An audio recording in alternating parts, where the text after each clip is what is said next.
जी अफसोसनाक खबर है जी। थाना गुलबर्ग का इलाका जी वड्डी अनासी उतों डिकेटी के दौरान नदीम कांस्टेबल ने मजामत की। डाकू सीगे उन्होंने फायरिंग कर दी जिहदे नाल नदीम कांस्टेबल जिहड़ा सीगा वो शहीद हो गया। मैनू इस गल की समझ नहीं लग रही कि साडे फैसलाबाद च हो की रहा वा। जिद्दां फैसलाबाद नूं कोई नज़र नहीं लग जाती, इस तरह की गलबात हो गई है। अफसराने वाला नोटिस जरूर लै रहे हैं, कार्रवाइयां कर रहे हैं, सारा कुछ कर रहे हैं। ठीक है, तुसीं पीटीआई सारी फड़ लो, सानू कोई इतराज नहीं है भाई, क्योंकि तुहाडा हुण हत्थ पिया होया वा। लेकिन जनाब अगर उत्तों हुक्म मिलिया इस गल का कि पीटीआई के कारकुनां नूं फड़ो, तो यह भी हुक्म मिलिया वा कि जिहड़े जराइम पेशा अफराद आ उन्हां नूं फड़ो। साडे फैसलाबाद दे विच जराइम की वधदी हुई सूरत हाल ते काबू किने पाना वा। अस्सलाम वालेकुम। अच्छा जी, अफसोसनाक खबर है जी। थाना गुलबर्ग का इलाका जी वड्डी अनासी उतों जिथे कांस्टेबल नदीम जिहड़ा ना अपनी ड्यूटी तो फारग हो के घर जा रहा सी, जिहड़ा सीपीओ दफ्तर दे विच ड्यूटी करदा सीगा, उत्थों फारग हो के ते सवेरे सवेरे जनाबे अली अपने घर जा रहा सीगा कि दो डाकुआं ने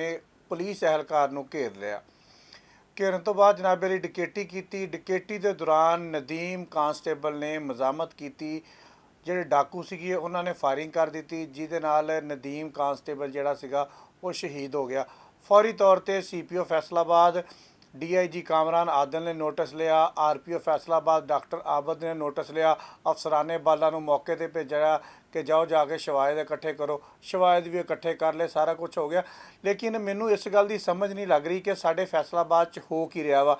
जिद्दां फैसलाबाद नूं कोई नज़र नहीं लग जाती, इस तरह की गलबात हो गई है। अफसराने वाला नोटिस जरूर लै रहे हैं, कार्रवाइयां कर रहे हैं, सारा कुछ कर रहे हैं, लेकिन जराइम जिहड़ा वा वो घट होने का नाम नहीं लै रहा। इस जनाब 2 दिन तो देखा वा कि पीटीआई का कोई भी कारकुन छोटा सी या वड्डा सीगा, किसी नुक्कड़ दे विच बैठा सीगा, किसी गली दे विच बैठा सीगा या अपने घर दे विच बैठा सीगा, उत्ते छापा पै गया, उत्ते रेड हो गया। लोगों ने सीसीटीवी वीडियोज़ भेजियां, मोबाइल की वीडियोज़ भेजियां, हर चीज़ भेजी, तो यकीन करो असीं कोई शै नहीं चलाई। उसकी वजह यह है कि तुहानूं भी उत्तों हुक्म मिलिया होया वा, तुसीं भी शौक नाल नहीं कर रहे। लेकिन जनाब अगर उत्तों हुक्म मिलिया इस गल का कि पीटीआई के कारकुनां नूं फड़ो, तो यह भी हुक्म मिलिया वा कि जिहड़े जराइम पेशा अफराद आ उन्हां नूं फड़ो। जिहड़े साडे पुलिस एहलकारां नूं शहीद कर रहे उन्हां नूं फड़ो। जिहड़े डकैती के दौरान ज्यादती कर रहे आ जा के लोगों के घरां उन्हां नूं फड़ो। ये भी जनाब हुक्म मिलिया वा। तो जनाब मैं उपर वाली हुकूमत नूं गुजारिश करांगा कि खुदा का नाम आ कुछ तो रहम करो साडे फैसलाबाद के उपर। ठीक है, तुसीं पीटीआई सारी फड़ लो, सानू कोई इतराज़ नहीं है भाई, क्योंकि तुहाडा हुण हत्थ पिया होया वा। वो कहंदे जो किसी का पै जांदा ना हत्थ फिर मान लेना चाहिए वा। तुहाडा भाई हत्थ पै गया, सारे फड़ लो, सानू कोई इतराज़ नहीं। लेकिन जनाब साडे शहर फैसलाबाद का किने सोचना वा, वो भी तो कोई बंदा आके सानू दस्से ना। साडे फैसलाबाद दे विच जराइम की वधदी हुई सूरत हाल ते काबू किने पाना वा। तो सरकार, मैं उतलियां सरकारां नूं कहांगा कि साडे ते कोई रहम करो जनाब। इन्नियां कुर्बानियां जिहड़ियां ना मेरा नहीं ख्याल किसी होर शहर ने दित्तियां होणियां जिन्नियां फैसलाबाद दे रहा।